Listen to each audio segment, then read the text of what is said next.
Hi friends, welcome back my channel. இன்னைக்கு இந்த வீடியோவில் நம்ம ரொம்பவும் டேஸ்டியான ஒரு டிசர்ட் தான் பார்க்க போகிறோம். அதுவுமே அடுப்பே பற்ற வைக்காமல் ரொம்பவும் டேஸ்டியான இந்த ரெசிபி நம்ம பிரெட் வச்சு செய்யலாம். ஃபைனலாக பிரெட்டில் தான் செஞ்சோன்னே சொல்ல முடியாது, அந்தளவுக்கு டேஸ்ட்டாக இருக்கும்.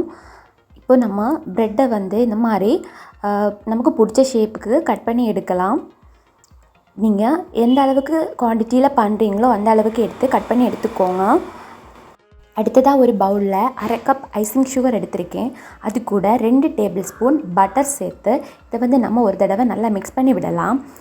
அது கூட கொஞ்சமாக பால் சேர்த்து நம்ம மிக்ஸ் பண்ணி எடுக்கணும். பாலுக்கு பதிலாக தண்ணி கூட சேர்த்துக்கலாம். இதோட கன்சிஸ்டன்சி பாருங்கள், இந்த மாதிரி இருக்கணும். ரொம்ப லூஸாகவும் இல்லாமல் ரொம்ப திக்காகவும் இல்லாமல் இந்த மாதிரி இருக்கணும். இப்போ நம்ம இந்த பிரெட் ஸ்லைசஸில் அதை நம்ம இந்த மாதிரி அப்ளை பண்ணிக்கலாம். இது கூட நான் கொஞ்சமாக நட்ஸு பொடிச்சு சேர்த்துக்கிறேன். இது ஆப்ஷனல் தான், உங்களுக்கு பிடிச்சிருந்தா சேர்த்துக்கிட்டால் போதும். இப்போ இது மேலேயும் கொஞ்சமாக நம்ம க்ரீமை இது மாதிரி அப்ளை பண்ணிக்கணும். அப்போ தான் இது மேலே இன்னொரு பீஸ் ப்ரெட்டு நம்ம வைக்கிறப்போ நல்லா ஸ்டிக் ஆகும். பாருங்கள், இது போல் லைட்டாக ப்ரெஸ் பண்ணி அதை நல்லா ஜாயின் பண்ணி விட்டுக்கோங்க. இது போலயே நீங்கள் எத்தனை பீஸ் பண்ணுறீங்களோ அவ்வளோவும் பண்ணி எடுத்துக்கலாம். இப்போ இதை ஒரு 15 மினிட்ஸுக்கு ஃப்ரிட்ஜில் வச்சு செட் பண்ணி எடுத்துக்கலாம். அப்போ தான் அந்த பட்டர் நல்லா செட் ஆகி கிடைக்கும். அப்புறம் மீதம் இருக்கிற இந்த க்ரீமையும் ஃப்ரிட்ஜில் வச்சுக்கலாம். இப்போ பாருங்கள், செட் ஆகி கிடச்சிருச்சு. நான் கொஞ்சமாக ரோஸ் மில்க் எடுத்திருக்கேன். அதில் இந்த மாதிரி டிப் பண்ணி அதை லைட்டாக இந்த மாதிரி ப்ரெஸ் பண்ணி அந்த ஜூஸ் எல்லாம் வெளியே எடுத்ததுக்கப்புறமா டெசிகேட்டட் கோகோனட் பவுடரில் நம்ம டிப் பண்ணி எடுத்துக்கலாம்.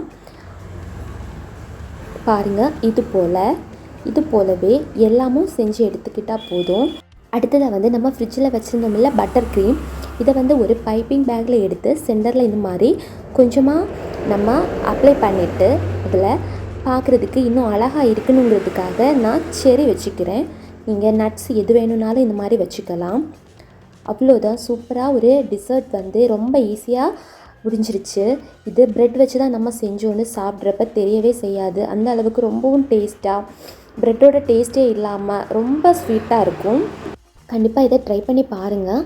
ட்ரை பண்ணி பார்த்துட்டு எப்படி இருந்ததுன்னு எனக்கு கமெண்ட்டில் சொல்லுங்கள். ரோஸ் மில்க்கு மஸ்டி கிடையாது. ரோஸ் மில்க்குக்கு பதிலாக சுகர் சிரப்பில் உங்களுக்கு பிடிச்ச ஃப்ளேவர் அண்ட் கலர் ஆட் பண்ணி எந்த கலரில் வேணும்னாலும் நீங்கள் செய்யலாம், உங்கள் விருப்பம்தான். இந்த ரெசிபி பிடிச்சிருந்தால் லைக் பண்ணுங்கள். இது வரைக்கும் நம்ம சேனலை சப்ஸ்கிரைப் பண்ணாமல் பார்க்குறீங்க அப்படின்னா சப்ஸ்கிரைப் பண்ணி சப்போர்ட் பண்ணுங்கள். தேங்க்யூ.